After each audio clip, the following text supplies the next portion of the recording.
Signature ஆறு சேனலுக்கு உங்களை அன்போடு வரவேற்கின்றேன். இன்னைக்கு நாம் இந்த வீடியோவில் என்ன பார்க்க போகிறோம் அப்படின்னா, நீங்கள் வீட்டிற்கு நகைகள் வாங்கி கொண்டு வரும் பொழுது கண்டிப்பாக இதனை செய்து கொள்ளுங்கள். ஏற்கனவே நம்ம இந்த பதிவு உங்களுக்கு சொல்லியிருக்கோம். இருந்தாலும் இப்போ நிறைய புதிய சப்ஸ்கிரைபர்கள் வந்திருக்கிறதுனால அவர்கள் கேட்பதினால் இந்த பதிவை நாம் மீண்டும் தருகின்றோம். இப்போ நீங்கள் நகைகள் வாங்கிட்டு வரும் பொழுது அவர்கள் என்ன வாங்கி வர வேண்டும், அப்படி வாங்கிட்டு வர்றதுனால எவ்வளவு நன்மைகள் அப்படிங்கிறத பற்றி தான் இந்த வீடியோவில் நாம் பார்க்க போகின்றோம். நகைகள் வாங்கும் நேரம் பகல் நேரமாக இருக்கட்டும், அது முதல்ல தெரிஞ்சுக்கோங்க. இரவு நேரம் மாலை 6 மணிக்கு மேல், அதாவது விளக்கு வைத்த பின் நகைகள் வாங்காதீர்கள். அதை முதலில் நீங்கள் சரியாக தெரிந்து கொள்ள வேண்டும். அப்படி வாங்கிய நகைகள் உங்ககிட்ட இருக்கா, பிரச்சனைகள் இருக்கின்றதா அப்படின்னு நன்றாக நீங்கள் யோசனை பண்ணி பார்க்கும் பொழுது அது உங்களுக்கு சரியாக வந்திருக்காது. அதையும் நீங்கள் அனுபவத்தையும் நீங்கள் பார்த்துக்கோங்க. நாம் ஒரு விஷயம் சொன்னாலும் உங்கள் அனுபவத்தில் அந்த விஷயங்கள் எப்படி இருக்கின்றது அப்படிங்கிறதையும் நீங்கள் தெரிஞ்சுக்கணும். அடுத்தபடியாக அந்த நல்ல நேரங்கள், குளிகை நேரம் அப்படின்னா திரும்ப நீங்கள் நகை வாங்கலாம். குளிகை நேரத்தில் எது செய்தாலும் நம்ம திரும்ப வாங்குவோம். அப்புறம் நல்ல நேரம் அப்படின்னு இருக்கும், அந்த நேரத்திலும் செய்யலாம். யமகண்டம், ராகு காலம் நாம் தவிர்க்கலாம். அது எதற்காக நாம் சொல்கின்றோமோ அதற்கு மட்டும் நீங்கள் அதை பயன்படுத்தி கொள்ளலாம். மற்ற நேரங்களில் தவிர்த்து விடலாம். நல்ல நேரம், குளிகை நேரம் இந்த மாதிரி பார்த்து அந்த நேரத்தில் நீங்கள் செய்யலாம். கிழமைகள், செவ்வாய்க்கிழமை ரொம்பவே நல்லது. நிறைய பேர் செவ்வாய்க்கிழமையை நீங்கள் வேண்டாம் என்று சொல்வது உண்டு. ஆனால் செவ்வாய்க்கிழமையில் நீங்கள் நகை வாங்கலாம், தவறு கிடையாது. முருகக்கடவுளுக்குரிய அந்த கிழமையில் நீங்கள் அந்த நகையை வாங்கும் பொழுது உங்களுக்கு மீண்டும் சேருமே தவிர சேராமல் இருக்காது. செவ்வாய்க்கிழமை செவ்வாய் ஹோரையில் நீங்கள் வாங்குவது ரொம்பவே நல்லது. அடுத்ததாக வியாழன் அன்று வாங்கலாம். வியாழன் அப்படின்னாலே குரு பகவான் தான், அன்று நகைக்கு உரியவர் அவர் குரு. அதனால் நீங்கள் அன்னைக்கும் நீங்கள் வாங்கலாம். ஞாயிற்றுக்கிழமை அன்று சூரிய கடவுளுக்கு ஒப்பான ஒரு நாள், சூரியனுக்கும் நகைக்கும் சம்பந்தம் உண்டு. அந்த நாளிலும் நீங்கள் வாங்கலாம்.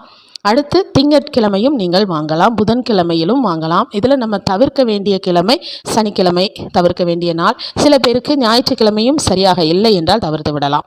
இப்படியாக நல்ல தினங்களை பார்த்து, உங்களுக்கு ராசியான தினங்கள் என்று இருக்கும், இந்த கிழமை தான் எனக்கு நல்லா இருக்கும் அப்படின்னா அந்த கிழமையும் பயன்படுத்தி நீங்கள் வாங்கி கொள்ளலாம். ஆனால் இரவில் மட்டும் நகை வாங்க வேண்டாம் அப்படிங்கிறது இது பொதுவான கருத்து.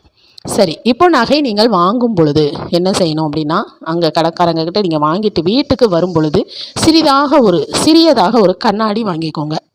கண்ணாடி, துளசி, லவங்கம், பச்சை கற்பூரம், குங்குமம், இது நீங்கள் வாங்கிக்கோங்க. இது சிறிய அளவில் நீங்கள் வாங்கினா போதும். செவ்வாய்க்கிழமை நீங்கள் நகை வாங்கினீங்கன்னா கூட தூரம்பருப்பு கூடவே வாங்குங்க.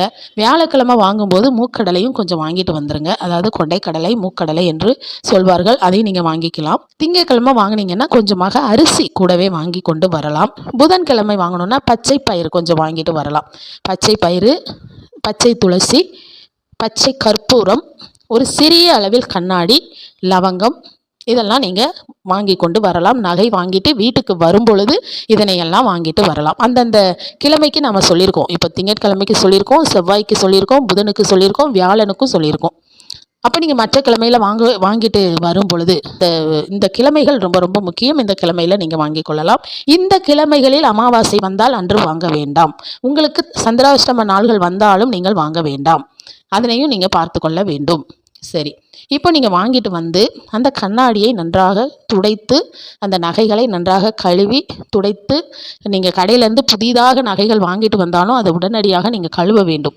பன்னீர் போட்டு நீங்கள் நன்றாக அந்த நகைகளை கழுவி துடைத்து அந்த கண்ணாடியின் மேல் நீங்கள் அந்த நகைகளை வைக்க வேண்டும். வைத்து அதோடு சேர்ந்து இந்த பச்சை கற்பூரம், லவங்கம், துளசி இதையெல்லாம் நீங்கள் ஒரு மூட்டையாக கட்டியோ அல்லது அப்படியே கொஞ்சமாக எடுத்து நீங்கள் அந்த கண்ணாடியில் நகைகள் தெரிகின்ற மாதிரி ஒரு பெரிய பாக்ஸ் வச்சு நீங்கள் அதில் மஞ்சள் துணி விரித்து அல்லது வெள்ளை பட்டு துணி விரித்து அதில் நீங்கள் போட்டு வைக்கலாம். அல்லது இந்த பிங்க் கலர் ஷீட் கிடைக்கும், நகை கடைகளில் கொடுப்பாங்க, அதனையும் சேர்த்து நீங்கள், அது ரொம்ப பிரம்மாண்டமான வளர்ச்சியை உங்களுக்கு கொடுக்கும். அந்த பிங்க் கலர் பேப்பர் அதையும் வச்சு நீங்கள் இந்த நகைகளை வைத்து விட்டீர்கள் என்றால் நகைகள் சேர ஆரம்பிக்கும்.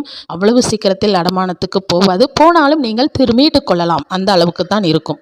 இதனை செய்து கொள்ளுங்கள். இது உங்களுக்கு நல்ல ஒரு பிரம்மாண்டமான வளர்ச்சியையும் ஆரோக்கியமான வளர்ச்சி, பெரிய வளர்ச்சி அப்படிங்கிறத விட ஆரோக்கியமான வளர்ச்சி ரொம்ப முக்கியம்.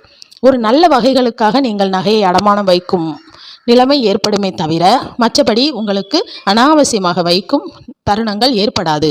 இந்த விஷயங்களை நீங்கள் கடைபிடிக்கலாம். அடுத்து முக்கியமான ஒரு விஷயம், வருடந்தோறும் உங்களின் கணவனின் பிறந்த நாள் வரும் பொழுது அவருடைய பிறந்த நாள் வரும் பொழுது சிறிய பொட்டுத்தாலி ஒன்று 1 கிராம் அளவுக்கு இருக்கும்.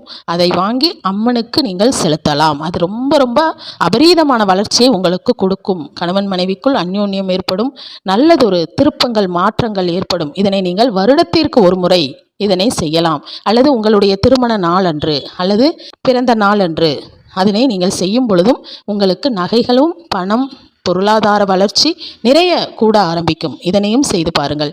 இந்த வீடியோ உங்களுக்கு பிடிச்சிருக்கும் நம்புறேன். இன்னும் ஒரு வீடியோவில் நான் உங்களை சந்திக்கிறேன். தேங்க்யூ.